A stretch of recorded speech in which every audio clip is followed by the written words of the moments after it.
Ladies and gentlemen, boys and girls of all ages, here we are for the last reveal show for today. This one's going to be reveal number 337. It's a 1960D Fed Reserve Bank of San Francisco original bank wrap roll. This is the roll right here.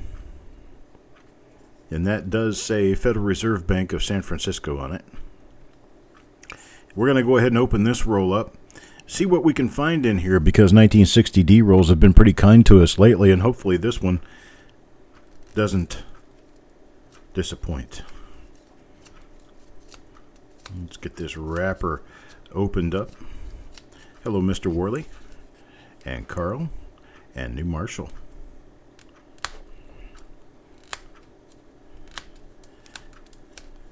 Got everybody here waiting to see what happens. Got 6 people in right now. Malcolm is here.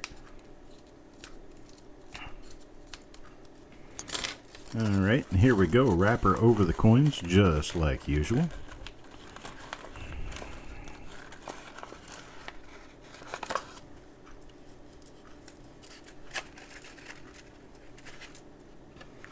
Get these coins well spread out so they don't flip over the wrong direction.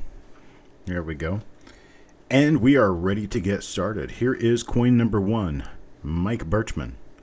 Mike Birchman, coin number 1. Let's see what's on this one. Well, we do have an RPM. It is a rather minor RPM, but it is a double split upper serif RPM. And this one's got some toning and other things going on because this was on the end of the roll. Now, double die reverses are not known for 1960D. However, we will be looking at the reverse side of the first 10 coins in the roll. Check and see what we can see on them, see if there's anything there. This is just a late die state, normal, reverse, as is the case with many of them. And so that will be RPM die 1 for the roll. Mike Birchman picks up coin number 1. Now coin number 2. This one's going to go to Eric. Let's see what Eric picks up. Oh, there's another RPM. That's a nice one. Pretty RPM right there, I tell you what. This one we're going to call it the 6 die scratch, double split serif RPM. You see why we're calling it the 6 die scratch. Nice RPM right there. Tell you what. So this roll does not disappoint. The first 2 coins in the roll turn out to be RPMs. Let's check the reverse side on this one. See what we come up with here. Late die state. Very late die state, actually. This is where the outer edge of the lettering toward the rim lose all definition. Very late die state. So the minting process had to be studied carefully by people in order to understand what happened with the coins, why they came out looking the way they did, and how they were created. So we've got metallurgists, we've got forensic scientists, we've got just interested collectors who want to know more. We've got all kinds of people. Okay, now this one has little die gouges there coming up out of the vest. It is a normal die as far as the mint mark area is concerned, so we're not going to be concerned with anything else on this particular die if this coin doesn't show us anything. So far it hasn't. Let's take a look at the reverse and see if there's anything on the reverse for this one. Earlier die state than the others. Has much nicer definition to the outer edges of the lettering. But, well, there's no doubling here. So, that's for Yo Man coin number 3, normal coin. So what we're trying to do is get it down to it, because minting coins is actually a science. And studying the minting of coins is a forensic science. Everything about it is scientific. See, like here, once again, this particular die matches that of the first coin we pulled out of the roll. This is die 1 for the roll. It has the minor die scratches running north and south through the date, heavier die scratches north and south around the face. But the most important part of this one is that it has this small split upper serif. Now that's something you can always identify this particular die because of the marks left behind by the die on the coin. And those marks are going to be the same on every coin minted by this die to some effect, except for where on the die that changes the looks of the individual markers. Everything else basically remains the same from coin to coin to coin as they're struck. There's another one of our Die Scratch 6 RPMs. This one's really nice. I love this RPM. In fact, I love it enough. Let's get a nice close look at it. There we go. Intensify the light just a little bit and make it easier to see. Bring the gain up some. Gain changes the lighting so that the contrast between the shadows and the light becomes less as you move gain up. If I over intensify the gain, you'll see what I'm talking about. That everything just kind of gets lighter and lighter and lighter, including shadows. Lights and darks get shadowed. They get lighter together. Now, if I just do exposure time, that's going to overexpose the image. So you have to toy with both of those when you're dealing with the individual parts of how lighting works with a camera. Kind of one of those little things you have to learn to get this stuff done right. I talk like Bob Ross. Really? Did I talk like Bob Ross?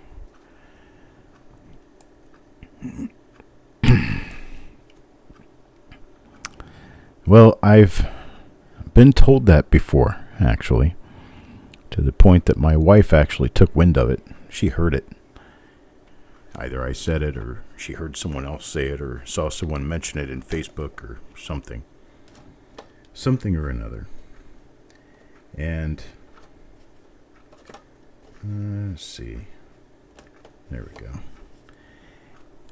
She ended up getting me this ink pen right here. It's Bob Ross, the ink pen. So Bob pops into the show once in a while. He comes into the show and says, "Hello, I'm Bob Ross, and a happy little squirrel lives right over here." All right, Deanne gets the next coin numbered 6. Coin number 6 in the roll is another one of our RPM 1 for the roll, our first RPM for the roll. Now, I don't know the number of these RPMs specifically. All I'm saying is that this is the first one we found in this roll. So we are giving it slot number 1 as an RPM. It goes in slot number 1. I pull all the slot number 1 coins out, and all those dies match.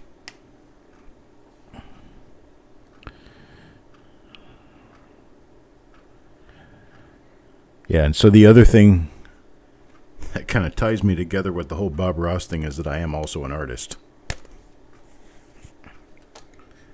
So that kind of, well, you know, there's that. Here's another RPM 1 for the roll. This one's for Carl Ignatz.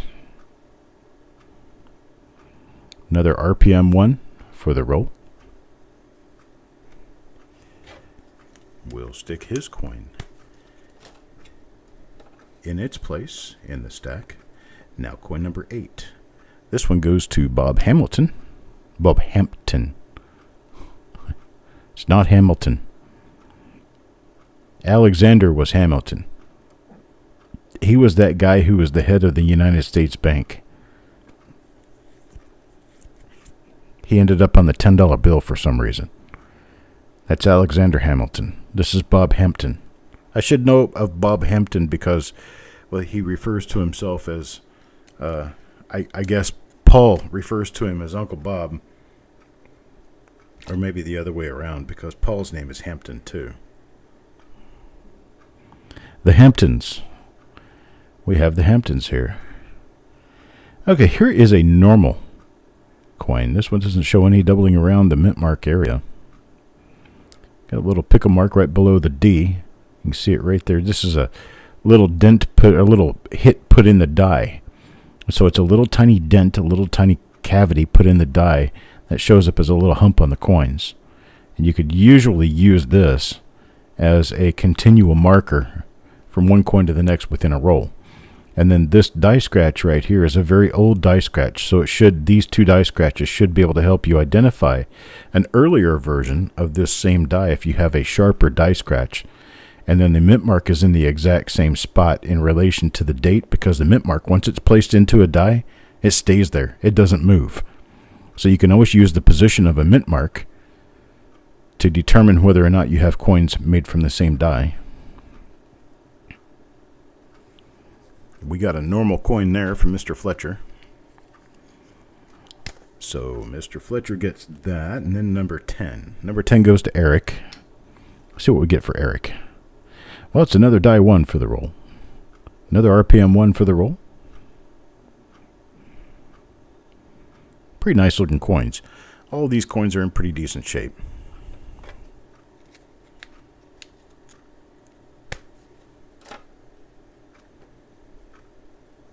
Should show my art sometime.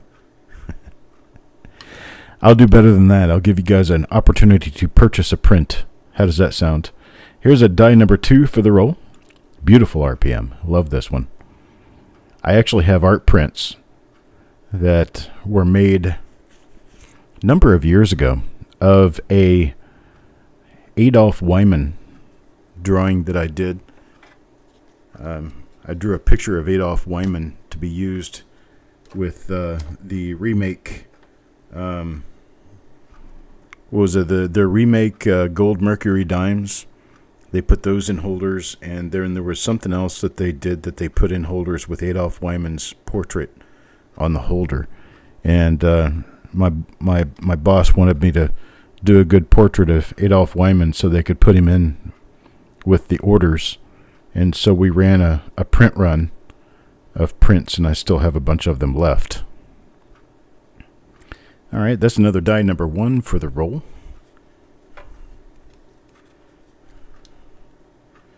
I could probably sign a bunch of those and offer them up here. Here's Stonecutter.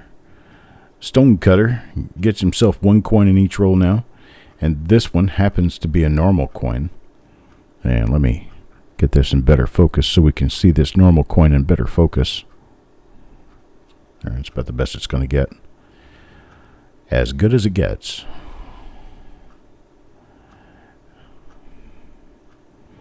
So yeah, I do photography, I do artwork, I write books, I study coins. Here's Go Wi-Fi. I do a little bit of computer programming.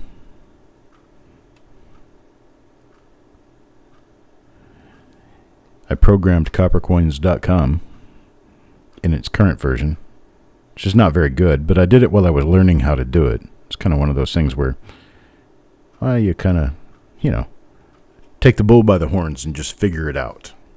And that's kind of how that happened. That was a normal one. Let's get Adam Connor into the picture here. And Adam Connor also pulls a non-RPM 1960D Lincoln cent. That is not a doubled eyelid. It's just a couple of little die gouges. And that's coin number 15. How about number 16? 16 goes to Mr. Surig. Oh, and Surig gets himself a nice die 2 for the roll.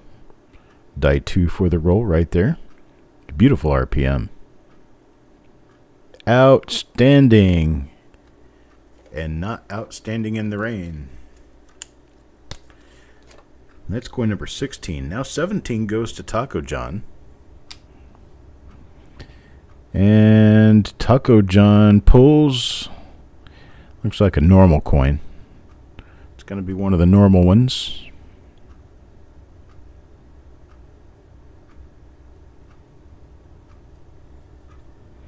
Something's not right with the, hang on a second, let me get my little holder thing straightened out. It's not level, and because it's not level, the coins aren't coming out completely in focus because the well, it's kind of a technical thing, but the focal length of a microscope is very, very shallow. And if you tilt a coin at all under a microscope, even a good quality microscope, part of it will be in focus and another part will be out of focus, and that's usually an operator error that you have to correct. Okay, here's another normal coin. This one's going to be for penny hoarder. It's coin number 18. That one, again, is nothing special. I'm looking through Lincoln Cents. Probably will not go back for another printing. I'm thinking about the idea of doing a different book, but right now that's at least a year into the future, if at all. There's another die 2 for the roll. So basically, with regard to looking through Lincoln Cents, if you want one of them, you'll have to find it from whatever secondary source carries them, because I don't have any. I've been sold out for almost 2 years or 3 years.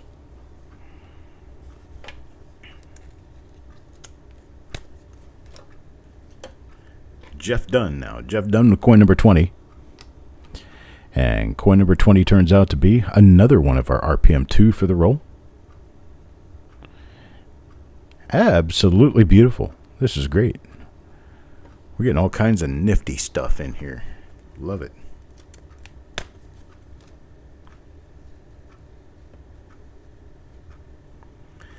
Now for Malcolm, coin number 21.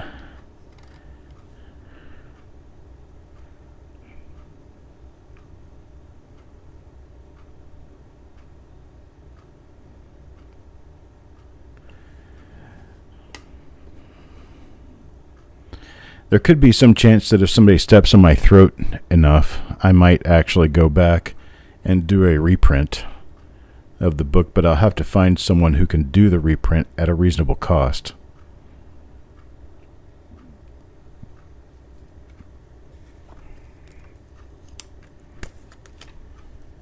Plus, if I do a reprint, do I do a new edition or do I just reprint the same edition again?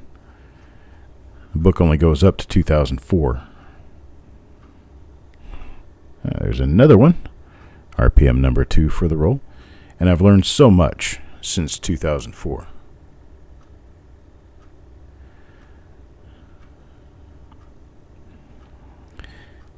Well, there were only, I think, about 3,000 to 4,000 copies of the book made, and they all sold out inside of 2 or 3 years from the wholesaler. Here's Eric again. Eric is not having very good luck. This is not a die variety.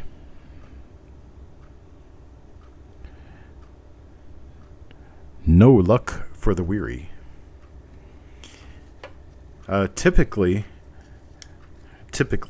what I have seen is that copies of my second edition are available, but expensive. Generally, they run... There's another one, die 2.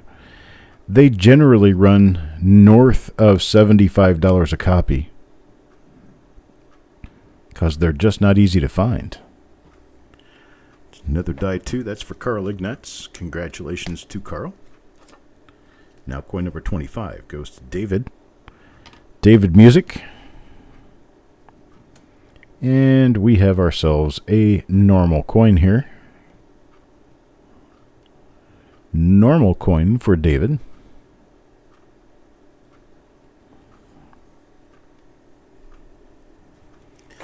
Yeah, knowledge isn't cheap, but it shouldn't cost you $75. My intention for the price, in fact, I sold the book signed by the author for $25. There's other people profiting on that.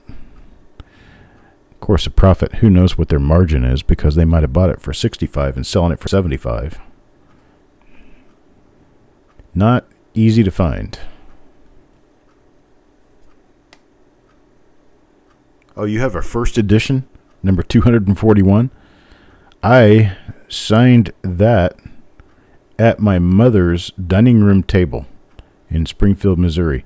In fact, the first edition of Looking Through Lincoln Sense was a self-published thing by Liberty Press of Springfield, Missouri. And we actually went in and collated every copy of that book, section by section by section. And I took them in after they were hand cut. I took them in to the Staples store, and they UPS'd them to the plant to have them coil bound. I was very, very thoroughly involved with that book.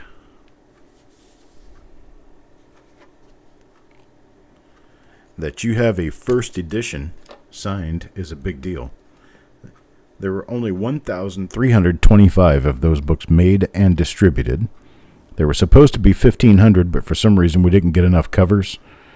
And, well, dummy me sat on the remainder, the other 175 copies of the book in boxes for about 10 years. Then I finally threw them away because I didn't have covers reprinted for them. I should have had the covers reprinted for them, but I didn't see it as being anything important.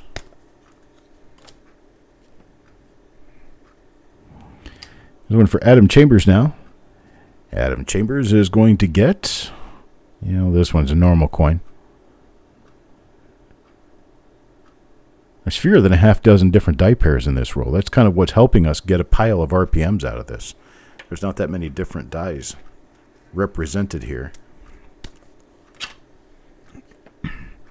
Here's number 30. Going back to Bob.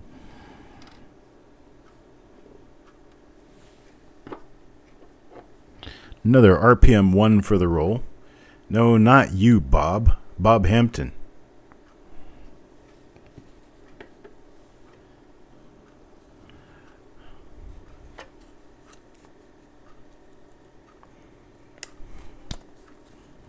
Find yourself something to do, Bob. Keep yourself busy. Just go play in the bathtub or something. Go Bob for apples. Here's another one. RPM 2 for the roll. This one goes to Mr. Patillo. Chuck Patillo, who so endearingly calls himself Chuck 2 because I'm Chuck 1. That's right. Back off, Bob. That coin belongs to Bob, not you. Jeff Dunn. Jeff Dunn picks up an RPM 2 for the roll. Man, this roll is loaded full. Loaded, loaded, loaded. And if Eric or Yeoman were here, they're usually pretty good at getting the right die number for me on these things, but both of them tend to be, well, appears to be absent right now. Be nice to get a revised edition. Okay, this one is going to be that one with the little die gouges coming out of the vest, so it's a normal coin. We've seen this die before, although it seems to be a little scarce in here. That was for Taco John. We're still way over half the roll so far as RPMs. David, if I redo the book, it's going to be a completely different book, I think. It may still carry the cover, Looking Through Lincoln Sense, but it will have a very different appearance and will be a very different book. And I'm still in consideration as to whether I'm even going to do it. Because, well, books, especially when you self-publish books can be a money suck. They really can. I mean, they can cost you a fortune to put together. And anymore, books don't sell quite as well as they used to. Now, you could probably sell electronic copies of the book, and that would be fine. However, I have an issue with publishing electronically because what keeps people from just walking away and stealing multiple copies and passing out multiple copies of your book because you have no control over it. That was for Yeoman. That was a die 2 for the roll. Now coin number 36. Yeah, digital books I like and I don't like. I like them because they're convenient and they don't kill trees. I don't like them because there's not a whole lot of control over keeping them from being over-distributed. And you end up getting paid very little for a book that you toiled and worked very hard to put together. Tearing more wallpaper down. Well, you'll get it eventually, Midnight. You'll be free of wallpaper. And then in another 2 or 3 years, wallpaper will come back in style. You'll wish you hadn't taken it down. My great-grandmother hung wallpaper for a career in Ohio. Yep, she lived in Sabina, Ohio. And drove around in an old car, I think an old Plymouth, and she put up wallpaper. That's how popular it was back in those days. We're talking about the 40s and 50s. Okay, we got a nothing going on here now. Taco John. Now coin number 39. Jeff Dunn. Jeff Dunn, coin number 39. Unfortunately, it's a normal coin.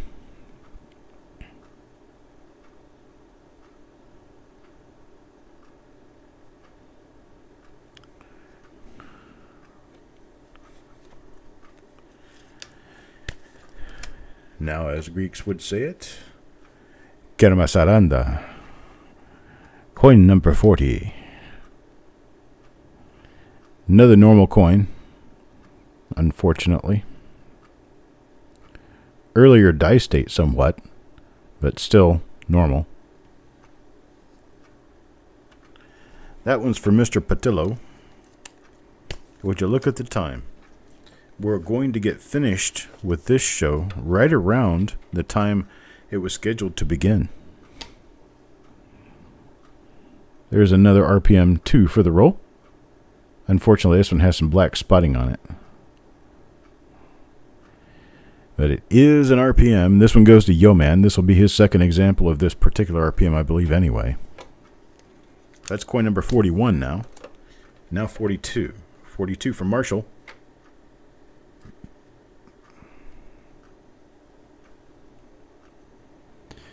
Yeah, anywhere between 62 and 65. There's some of these coins that are actually pretty nice. This one is a normal coin. This one's a 63.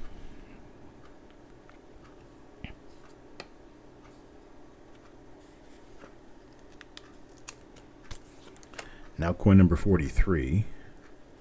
Coin number 43 goes to Malcolm.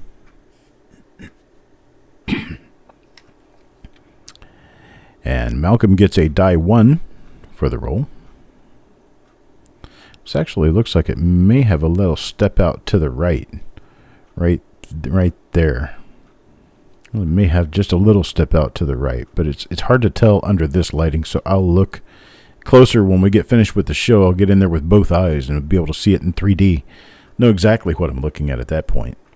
Seeing them like I am now on a computer screen is not as easy to deal with as seeing them in person.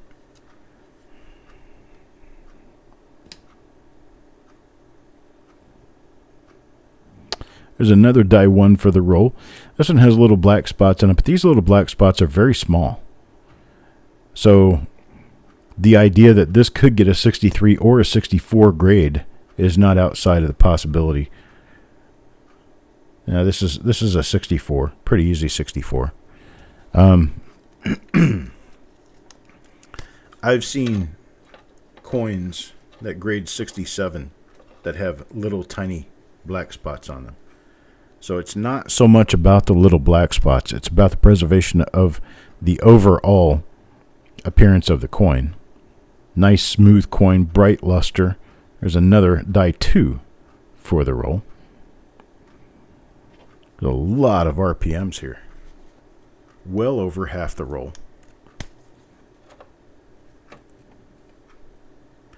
Next one is from Marshall. I got his name upside down. Let me put his name in here right.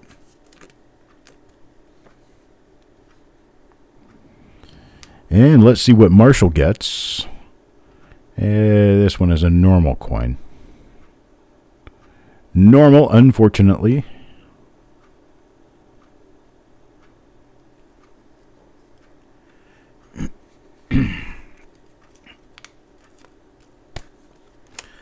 Now coin number 47. Coin number 47 goes to Go Wi-Fi. And it's another normal one. Yeah, building up a little pile of normal coins here toward the end of the roll. Should have stopped early, right?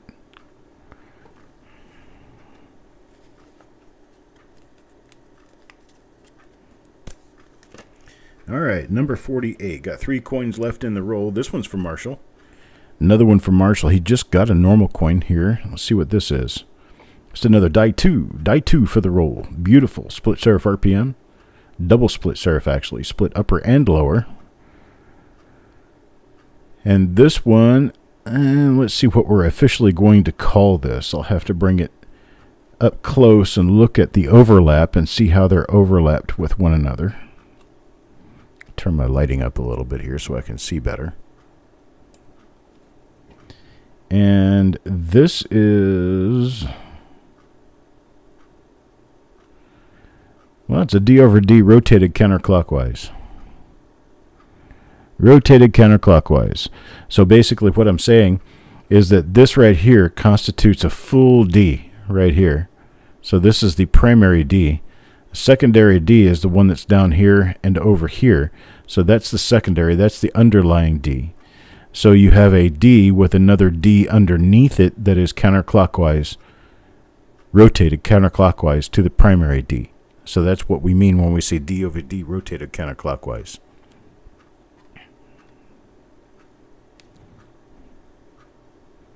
Wanted to get that kind of straightened out, figure out exactly what we're looking at there. And that is what it is. Let me bring my lighting back down so we can take a look at the rest of the coins in the roll, which there will be a grand total of 2 coins remaining.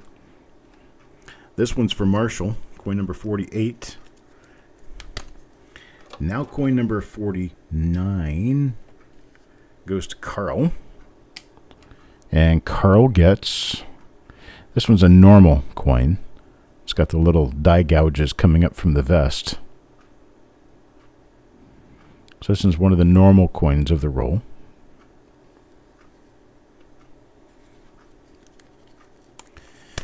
And then the last coin in the roll for Sureg, coin number 50. This will be the end roll end coin. It is a die 1 split upper serif. It is spotty because it is the end roll coin. But it is a die number 1. So we're going to put it on the stack with die number 1 and go ahead and start counting those up. Now, this is all we've got for normal coins in the roll. It's less than half the roll. There's 6, 10, 14, 15, 16. Oh, it looks like probably 24 coins. 23 or 24 coins. Let's look at these here real quick. This is die 1 for the roll. Die 1 for the roll. Upper split serif. We got coins numbered 50, 44, 43, 34, 30, 28, 12, 10, 8, 7, 6, 4, and 1. And to see who they're for, Mike Birchman, David, Deanne, Carl, Bob, Eric, Mac, Thomas, Bob, Mike, Malcolm, Sureg, and Sureg. So there are some people who did not get one of those. Next is the stronger and nicer die number 2 for the roll. That's coin numbers 48, 45, 41, 35, 32, 31, 27, 24, 22, 20, 19, 16, 11, 5, and 2.